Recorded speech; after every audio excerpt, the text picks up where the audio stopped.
les rayons et les ondes vous proposent chaque semaine les rencontres de Sophie avec celles et ceux qui font le territoire. Bonjour à toutes et à tous. Aujourd'hui, pour les rencontres de Sophie, nous sommes à Avranches. D'ailleurs, on peut le dire, on est à Prose Café, un lieu très agréable pour discuter, boire, faire des ateliers, etc., manger des petites choses. Et donc, je parle de manger parce qu'on va parler alimentation, mais peut-être pas seulement, parce que je suis avec Paco Mpor, donc chargé de mission projet alimentaire territorial, communauté d'agglomération Mont-Saint-Michel-Normandie. Et je crois qu'il s'occupe aussi d'autres choses. Enfin, on va voir avec lui. Voilà, donc bonjour Paco. Bonjour, merci de me recevoir. Bah non, c'est un plaisir. Ça fait longtemps que d'ailleurs je voulais vous interviewer. Alors il était temps. Et puis parce que je crois qu'il y a des actualités là, enfin peut-être plus à l'automne. Absolument. Ouais. Mais avant de parler de ce que vous faites, d'abord quel est votre lien avec le territoire? Eh ben écoutez, mon lien avec le territoire, je l'avoue que je l'ai un peu découvert sur le tas. De base, c'est pas un territoire que je connaissais particulièrement. Je suis arrivé là par la force des choses après mes études parce que il faut bien se lancer quelque part. Et le territoire m'a accueilli à bras ouverts.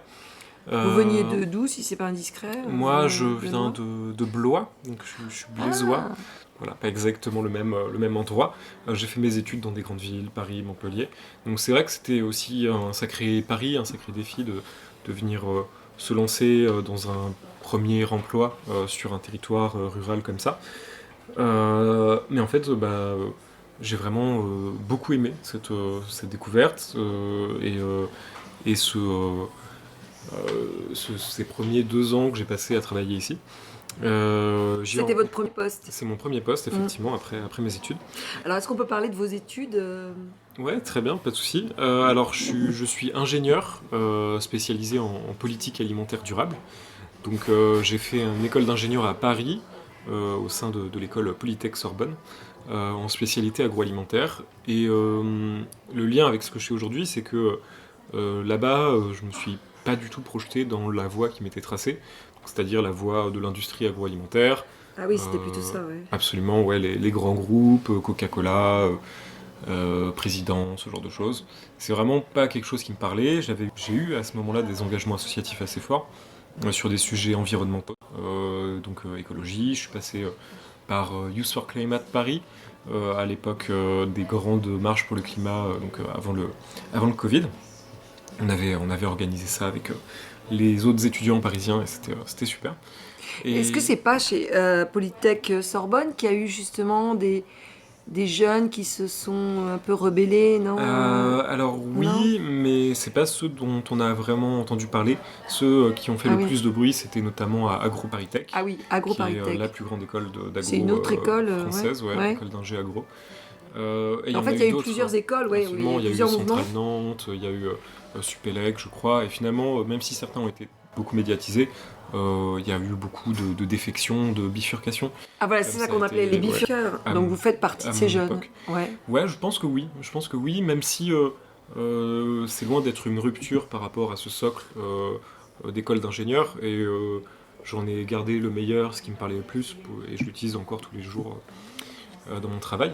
Et voilà, après donc, ce diplôme d'ingé, j'ai voulu donc continuer mon cursus pour justement venir intégrer et savoir répondre aux problématiques environnementales euh, voilà, qui me parlaient vraiment. Donc je suis allé à Montpellier, à l'Institut Agro Montpellier. Un super master spécialisé qui était en lien avec la chaire UNESCO Alimentation du Monde, le CIRAD. Voilà, il faut savoir qu'il y a un vrai gros écosystème autour de l'alimentation et de l'alimentation durable à Montpellier.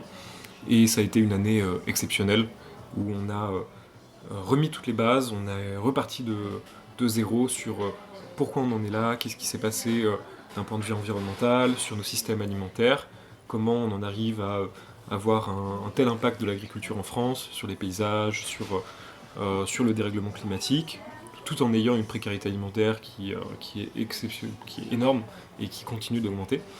On a vraiment tout remis à plat et ensuite on a travaillé à comment on s'empare de ces sujets, comment techniquement, euh, comment on agit concrètement pour améliorer tout ça. Je pense que c'était l'une des difficultés qu'on avait et qui me manquait lors de mon engagement associatif notamment. C'était cette sensation de ne pas avoir d'impact, de ne pas avoir de poids, de ne pas savoir comment faire. Bon, on défilait, il y avait la société civile répondait, mais c'était toujours un impact qui était très limité. Ça faisait parler, mais on ne voyait pas les différences sur le terrain.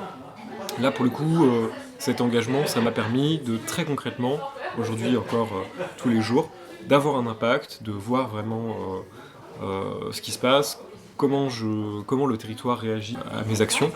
Et voilà, c'est exactement ce que je recherchais et je suis ravi d'avoir fait ces formations et d'en être là où je suis aujourd'hui.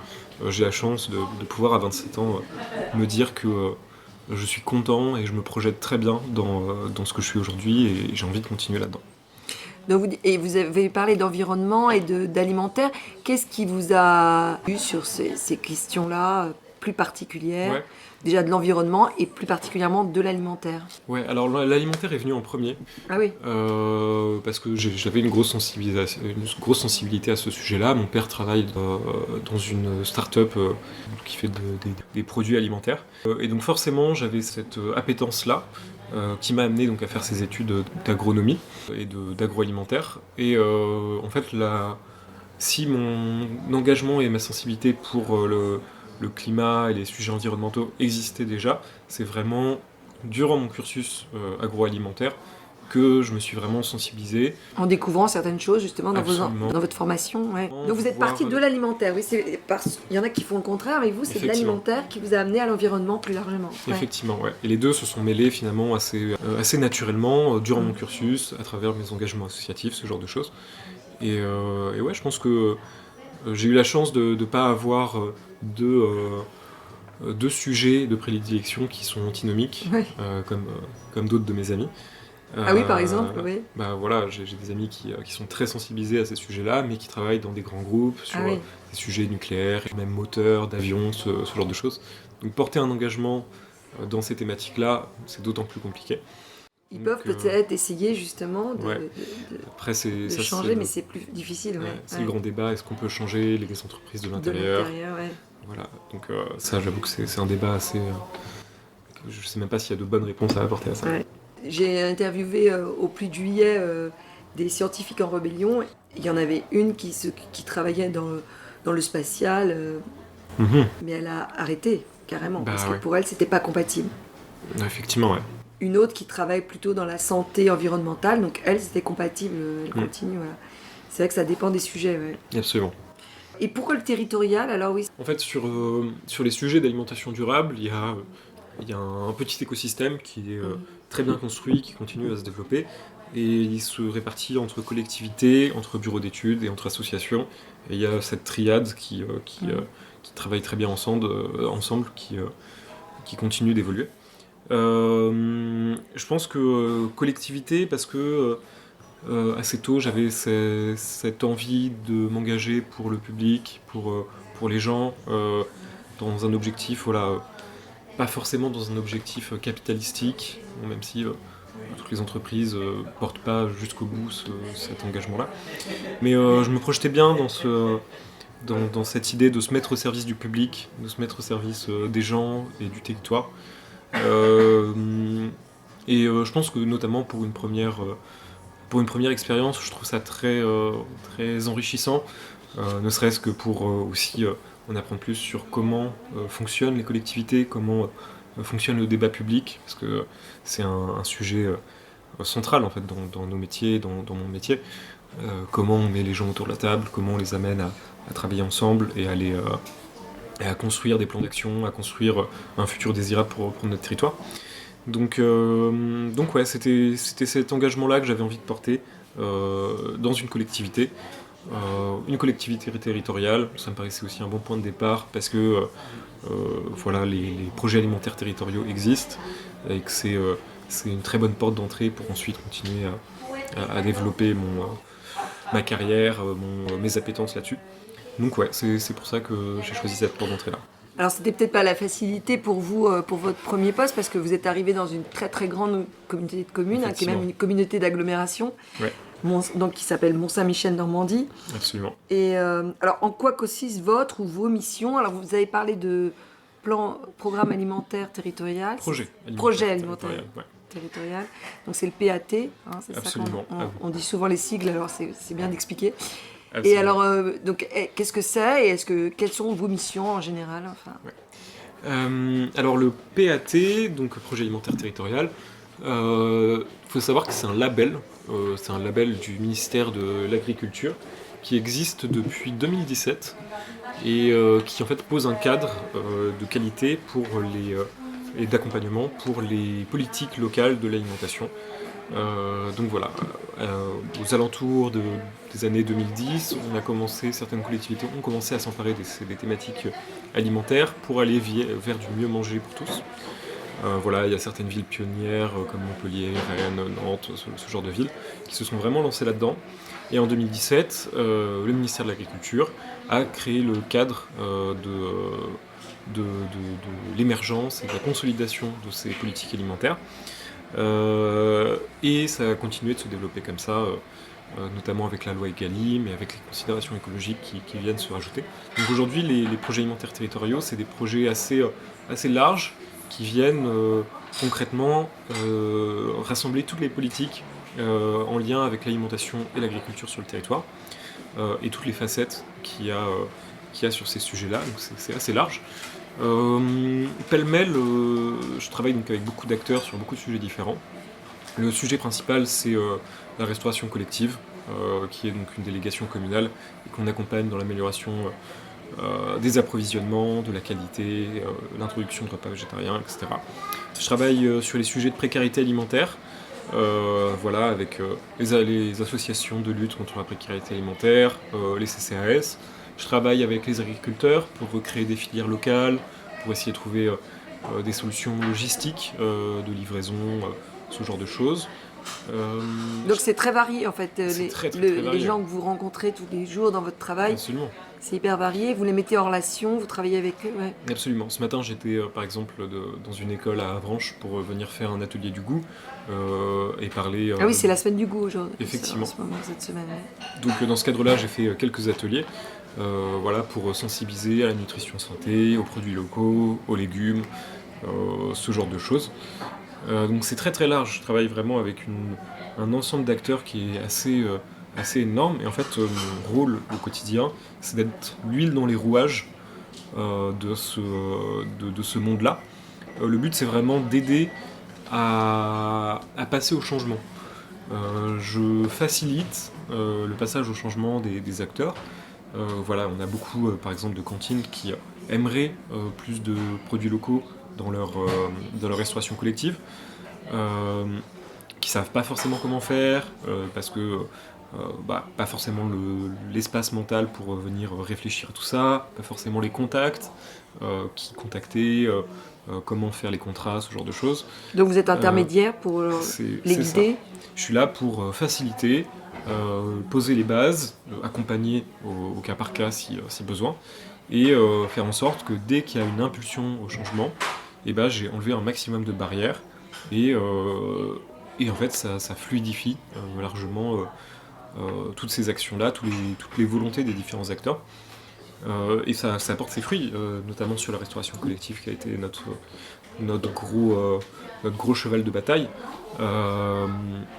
L'objectif, c'est d'avoir 20% de bio en restauration collective. C'est obligatoire même, c'est la loi Egalim qui inscrit ça dans la loi. Et en fait, on n'y est pas du tout, on y était encore moins avant que j'arrive. À l'époque, on était à peut-être 5-7% en 2022. Aujourd'hui, on approche des 12%. Donc voilà, ça prend son temps. Il y a certaines cantines qui sont encore en retard et qui prennent leur temps, et c'est normal, ça peut se comprendre qu'il y ait des considérations autres, des considérations budgétaires, et aussi d'économie ultra locale, le boulanger du coin, ce genre de choses. J'allais dire que le local se développe peut-être plus vite. Hein. En fait, on essaye J'ai l'impression que... on essaye de faire les deux, en fait. Ouais, mais il faut faire les deux, ouais. Et alors, est-ce que c'est vous qui allez voir les gens, qui essayez de proposer, d'être force de proposition, ou est-ce que c'est beaucoup de gens des écoles, des collèges et tout ça, qui vous contactent, ou c'est moitié-moitié, je sais pas. Les deux. Les deux, ça dépend vraiment des thématiques aussi. Mais vous avez l'impression qu'il y a plus de monde quand même qui demande maintenant? Ouais, clairement. Ça se développe en 2 ans. Surtout sur les sujets de restauration collective, aujourd'hui ça se développe. Il y a peut-être le bouche à oreille aussi, si ça se développe avec une école et peut-être que l'autre va vouloir faire pareil, non? Je sais pas, ou le collège. Il y a du partage et on aide aussi à faciliter ce partage. Et c'est école, collège, lycée, il y a un seul lycée chez nous. Il y en a plusieurs, il y a le lycée de Mortain également. Et il y a le lycée agro de Saint-Hilaire. Et Saint-Hilaire, ah oui, c'est aussi. Il y en a deux d'ailleurs, 2 lycées agro à Saint-Hilaire. Donc il y a 4 lycées alors en fait. Ouais, donc il y a quand même un petit peu de ressources, mais c'est vrai que je travaille beaucoup avec plutôt les écoles communales, parce que forcément on est une communauté d'agglomération, on représente les communes qui ont la délégation, qui ont la délégation alimentaire. Mais effectivement, on associe avec plaisir les collèges et les lycées qui sont Pour les collèges, vous travaillez avec le département un peu? On travaille avec le département, effectivement. Je crois qu'ils essayent beaucoup, le département, non, de développer. Avec Frédéric Piron, qui travaille sur ces sujets, notamment de filières et d'alimentation locale dans les collèges. Donc voilà, nos travaux ne sont pas du tout antinomiques. Eux, ils ont leurs projets qui viennent compléter les nôtres, notamment... c'est Saveurs Locales, je crois, qui est une carte des producteurs locaux de la Manche à destination des collèges. Donc ouais, on travaille beaucoup en coordination avec les différentes échelles de collectivités territoriales. C'est important de toute façon de faire de la transversalité sur ces sujets-là, c'est comme ça qu'on y arrive, on évite de se marcher sur les pieds ou de faire de la redite. Et vous parliez de la précarité alimentaire, donc là vous travaillez avec les associations, comment ça se passe? Ouais, alors pour le coup, la précarité alimentaire aujourd'hui, j'essaye encore de trouver la place que le projet alimentaire territorial peut prendre sur ces sujets-là. Moi j'ai une grosse sensibilité à ces sujets, donc j'essaye de venir travailler là-dessus. Pour l'instant on est plutôt je suis en train d'essayer de faire un diagnostic de cette précarité alimentaire et de à quoi ressemble la lutte contre celle-ci à l'échelle du territoire. Donc c'est pour ça que je rencontre CCAS, associations, Restos du Cœur, Banque Alimentaire, ce genre de choses, ce genre d'acteurs, pour venir déjà comprendre leurs besoins, leurs difficultés, leurs pratiques, et voir comment déjà moi je peux m'inscrire là-dedans, dans cet écosystème qui existe déjà, voir comment on peut créer du lien entre tous ces acteurs qui ne se connaissent pas forcément, mais qui pourtant travaillent sur des territoires proches, et quel rôle le projet alimentaire territorial peut avoir là-dedans. Est-ce que c'est de la coordination? Est-ce qu'on va plus loin? Est-ce à quel point on fait de l'animation? Ce genre de choses. Donc voilà, pour l'instant j'essaie de faire un état des lieux, de comment ça se passe et de comment on peut améliorer tout ça. Dans l'idéal, on avait des projets assez ambitieux pour venir faire de l'expérimentation sur les sujets de précarité alimentaire. Pour l'instant, voilà, on fait le diagnostic et ensuite on ouvrira une page de réflexion pour venir réinventer un plan d'action sur ces sujets-là, je pense. C'est bien, il y a un lien entre mes rencontres de Sophie, j'avais pas pensé, mais parce qu'il y aura aussi les Restos du Cœur de Pont-Orson qui vont parler de ça, donc vous travaillez avec eux, vous les connaissez? Absolument, je les ai rencontrés une fois et il faut que je retourne les voir pour venir vraiment travailler avec eux et les intégrer dans cette pratique, dans cette démarche. Est-ce qu'il y a une spécificité du territoire à votre avis? En même temps, c'est difficile peut-être pour vous de dire, c'est votre premier poste, mais qu'est-ce qui vous a frappé par rapport à ces questions-là? Je pense que l'une des spécificités du territoire par rapport à d'autres territoires et par rapport à d'autres... Vous avez peut-être vu dans vos études, oui. Ouais. Et par rapport à mes homologues aussi, c'est la diversité qu'on a sur notre territoire. Ah oui, forcément, c'est un territoire qui est très grand, donc on a vraiment des paysages très différents, des pratiques très différentes entre le nord et le sud, entre l'est et l'ouest surtout.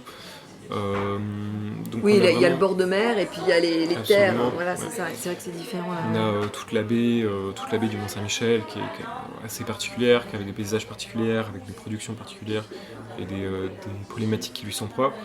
Du côté de Mortain, c'est des paysages totalement différents. On a un petit peu le parc naturel régional qui est également présent, qui vient aussi un petit peu sanctuariser ces paysages-là. Et donc finalement, on a vraiment un territoire qui est, j'ai presque envie de dire hétérogène sur les thématiques agricoles. Euh, Ce qui n'est pas du tout une faiblesse, au contraire. Je trouve que c'est une force de venir pouvoir mettre autour de la table autant de gens qui ont des pratiques différentes, qui ont beaucoup de choses à échanger. C'est pas forcément facile, c'est pas forcément simple à cette échelle, il faut faire bouger les gens, il faut les accrocher, ce genre de choses. Mais à terme, c'est clairement une force. Et le bio, c'est facile, ça se développe un peu. Enfin, il y en a de plus en plus, j'ai l'impression. Mais moi, c'est une impression. Est-ce que vous avez plus concrètement, plus précisément, vous voyez une évolution? C'est assez difficile à dire. On est un petit peu on est un peu dans une parenthèse. Il y avait eu à la suite du Covid, Ouais, de c'est l'invasion vrai, en ouais. Ukraine, des grosses difficultés sur le bio avec l'inflation.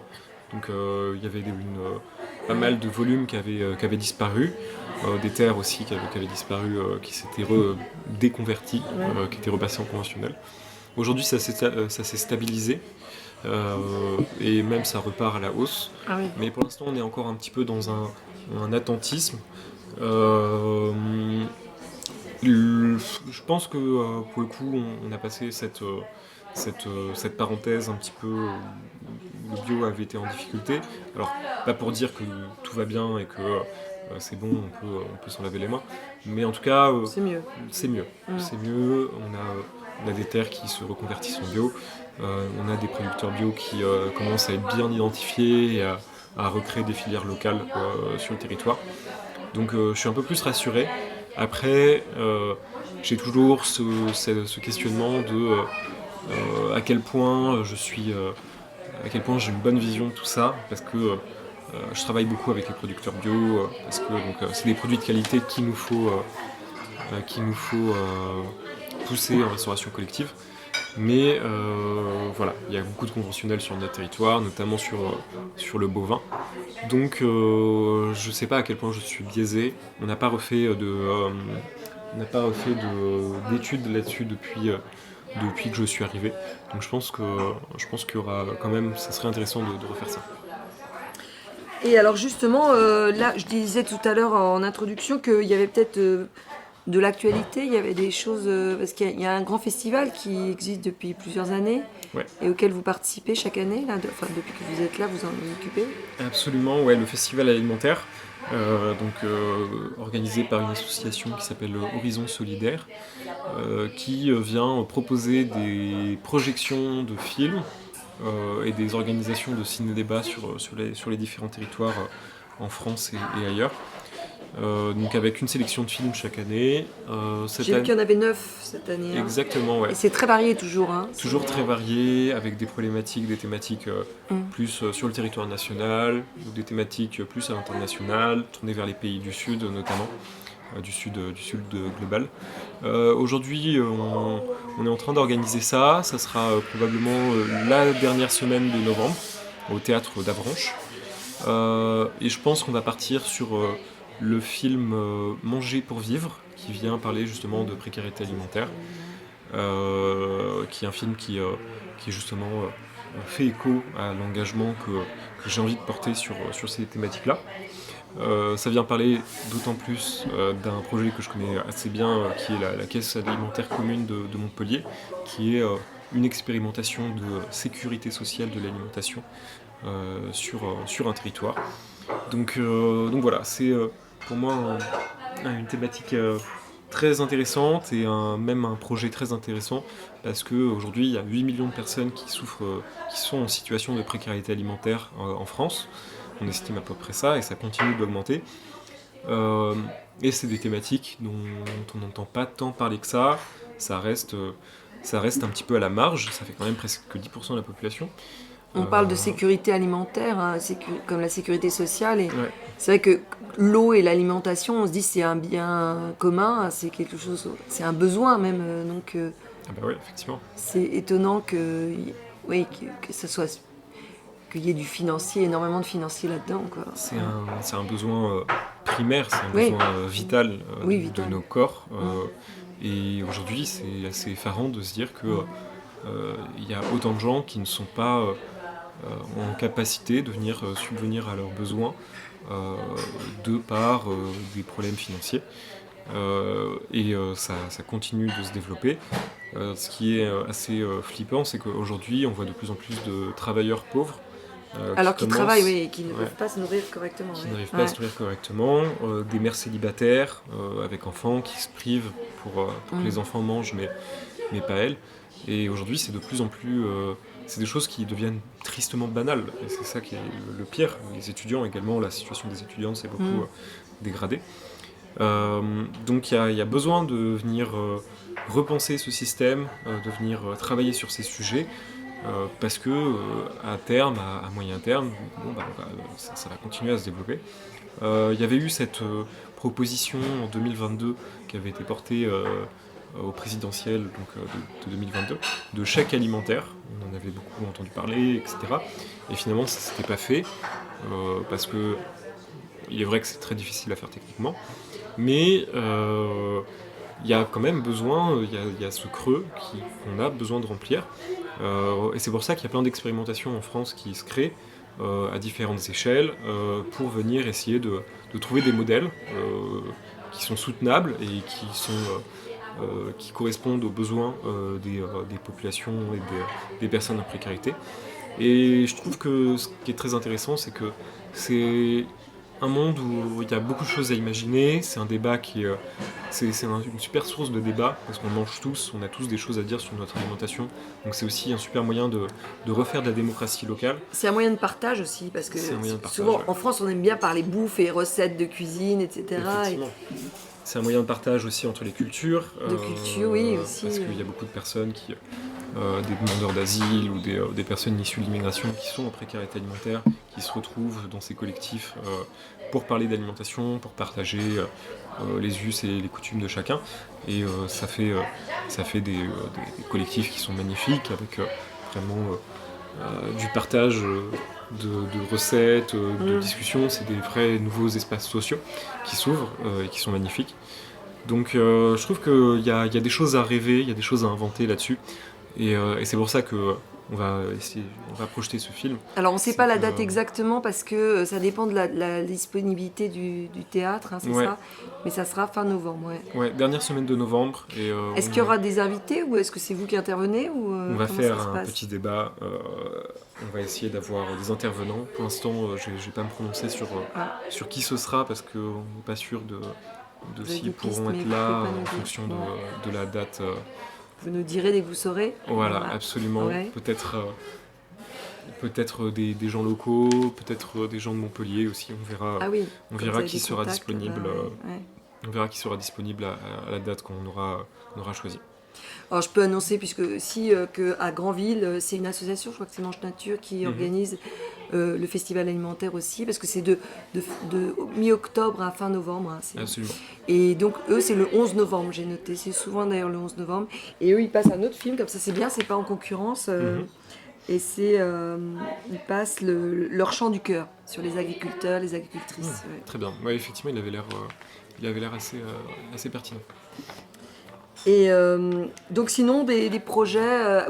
est-ce que vous faites aussi d'autres choses que l'alimentaire ou, Oui, effectivement. Donc, je travaille sur les thématiques agricoles, mais aussi un petit peu sur les thématiques de climat. Voilà, à l'échelle de la collectivité, à l'échelle de la communauté d'agglomération, il y a ce qu'on appelle le plan climat, air, énergie territorial. J'aime bien le résumer comme étant le PAT de l'environnement, mais c'est un petit peu plus compliqué que ça. On vient vraiment travailler et mettre en relation tous les acteurs de l'environnement, de l'énergie, de l'aménagement du territoire, etc. En fait, c'est un super PAT en lien avec Alors tous le les aspects sigle, de d'ailleurs ça l'environnement. ressemble, c'est PCAET, ouais. PCA. pété. Exactement. Et ça vient, poser les bases pour toutes les actions sur des sujets climatiques et environnementaux à l'échelle de la collectivité.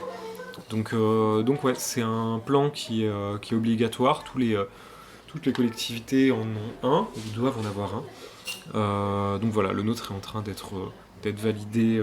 Ah oui, donc c'est pas fait, c'est en cours Ouais. d'élaboration, Il est, faut être validé. en fait, il est bouclé. Maintenant, on attend les retours du préfet, des autorités environnementales pour nous valider que ça rentre bien dans les clous et qu'il n'y a pas de trou dans la raquette. Vous allez proposer quoi, par exemple? Concrètement, ça veut dire quoi, ce programme? Ouais, alors Enfin, sans entrer concrètement, dans tous les détails, c'est peut-être compliqué. Mais... ouais, Ouais. en vrai c'est assez large. Concrètement, ça vient sanctuariser le PAT, ça vient créer un PSE. Le PSE, c'est bon, il y a plein de sigles dans oui, mon plein de métier, sigles. vraiment, c'est super. Partout, je C'est crois. des Ouais. paiements pour services environnementaux. Ah oui, Donc ça voilà, c'est bien. Ouais. absolument. Reconnaître la valeur de quand on plante des haies, etc. C'est ça? Exactement. Ça vient financer des actions qui ont un bénéfice environnemental, un coût positif environnemental, j'ai envie de dire. D'ailleurs, est-ce que c'est vous? Non, ça n'a rien à voir. C'est parce que je sais que la communauté d'agglomération Mont-Saint-Michel-Normandie, il y a aussi euh, des haies. On aide pour les haies, pour Absolument, ouais. planter des haies. Hein. Absolument. Effectivement, oui, vous pouvez travaillez là-dessus solliciter. aussi, ou Alors, non? c'est pas moi directement, Non, mais mais effectivement, les services techniques de la ouais, communauté ça d'agglo c'est important. Ouais. peuvent vous aider à planter des haies si vous le sollicitez, et au contraire, ils sont ravis de le faire. Ils peuvent vous aider à les entretenir au moins un certain temps.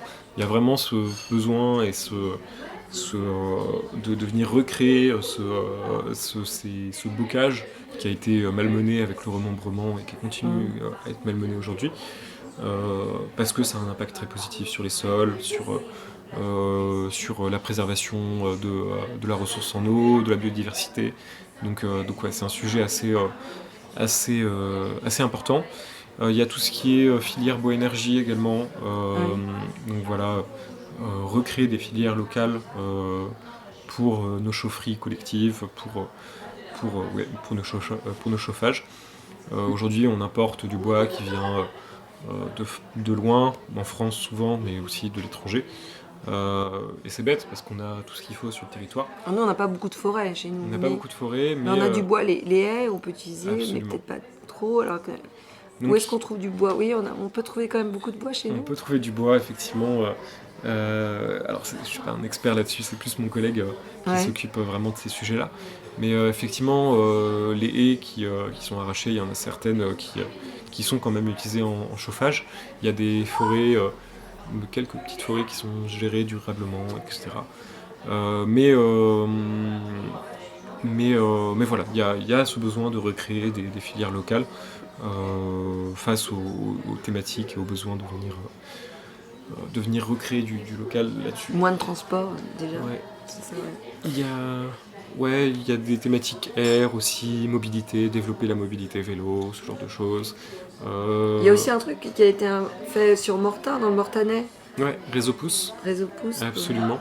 Pour le coup, ça c'est une initiative très localisée de l'ancien pôle territorial du Mortagnais, même pas Mais l'ancien. vous savez qu'il y a aussi il y a des essais entre Granville et Avranches, donc là Ouais, c'est deux communautés de commence communes, ça commence à se développer. Il y a ça l'association commence à Les se Rencontres développer, Granvillaises qui a proposé ça à la semaine du climat, et donc Absolument. ça progresse, parce que c'est vrai qu'il y a un manque de réseau, quand même, de mobilité. On parle beaucoup de la route, mais en fait il y a aussi d'autres choses. Ouais. Effectivement, et ouais, l'expérimentation a très bien marché et ça commence vraiment à se développer. Et ouais, donc ça c'est du Covois Stop, ça s'appelle, hein, c'est ça? Ouais, exactement. Je vous encourage à vous renseigner. C'est à partir d'une petite application, c'est du stop organisé et ça fonctionne très bien. Donc ouais, je vous encourage à essayer de votre côté et c'est toujours un super moyen aussi de rencontrer des gens tout en réduisant son impact. Il y a tout ce qui est aussi mobilité vélo, mobilité douce qu'on encourage avec recréer des zones cyclables, améliorer les zones cyclables, ce genre de choses.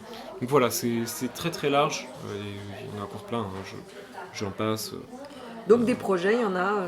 Absolument, ouais, sur le tourisme vert aussi. Ouais. Ah bon, il y a vraiment beaucoup de choses. Il y a plein d'axes. C'est ça qui est passionnant, c'est qu'il y a plein d'axes qu'on peut aborder pour Oui, et puis tout parler se croise un d'environnement. peu en Voilà. même temps. Et Tout est transversal il y entre a beaucoup de tourisme, choses, environnement, ouais. santé, alimentation, etc. C'est pour ça que c'est passionnant et c'est pour ça que ça a du sens de traiter ces sujets à l'échelle de la communauté d'agglomération. Et donc on peut rappeler pour se renseigner auprès de la communauté d'agglomération, tous Ouais. ces sujets-là, comment on fait? Effectivement, soit directement auprès de la communauté d'agglomération, soit sur le site internet de la communauté d'agglomération. Il y a une page dédiée au projet alimentaire territorial, donc plus sur mes sujets Alors à on va. moi. Donc si on va à la communauté d'agglomération, c'est Avranches, l'adresse, Absolument. on peut y aller comme ça, oui? Oui, on c'est demande 1 rue du Général Ruel. Ouais. Où vous appelez à l'accueil, ou vous envoyez un mail. C'est près et, de la zone, quand on va vers le Leclerc et tout ça. Ouais, là, c'est à côté de la à côté gendarmerie, de la gendarmerie. autoroutière. Sinon, oui, donc le site, c'est... msm-normandie.fr. Et là-dessus, vous aurez toutes les infos. On essaye de mettre ça à jour comme on peut. Et Même on va... si c'est Oui, donc jamais la simple. rubrique, c'est... Et il y a une rubrique projet alimentaire territorial, il y a une rubrique plan climat, air et énergie territoriale. Voilà. Normalement, il y a toutes les infos, tous les sujets. avec, ouais. avec des petites actualités. Donc voilà, n'hésitez pas à y passer un coup d'œil. Bah, écoutez, merci beaucoup pour toutes ces infos. Et alors, pour se quitter, ma dernière question, un choix musical. Ah, grosse question. Je pense que une des chansons qui me porte beaucoup en ce moment, c'est Let It Happen de Tame Impala. Voilà, c'est une musique que j'affectionne tout particulièrement, qui me motive tout en me... Enfin, ça me donne de l'énergie, je sais pas exactement... ça me C'est un parle. style, c'est quoi je connais pas, moi. C'est un style un petit peu psychédélique, c'est Ouais. du rock psychédélique. Et c'est magnifique, je trouve ça magnifique, ça me porte, Et alors, ça me le donne de l'énergie titre, là-dessus. c'est... Let It Happen. Donc, c'est vraiment... On se projette, voilà. Voilà. Laissons arriver. Laissons-le arriver, ouais. Ouais. Bon, bah, c'est un beau projet aussi. Absolument. Ben, merci beaucoup, Pacompor. Et Port, alors j'ai oublié de dire que ça s'écrit Et ouais, c'est Pord d'ailleurs. à P-A-U-R-D. Port, pardon, bah, donc j'ai mal prononcé. Il n'y Ouais. a pas de souci. Donc Pacompord, P-A-U-R-D. Voilà. Absolument. Merci beaucoup. Merci à vous.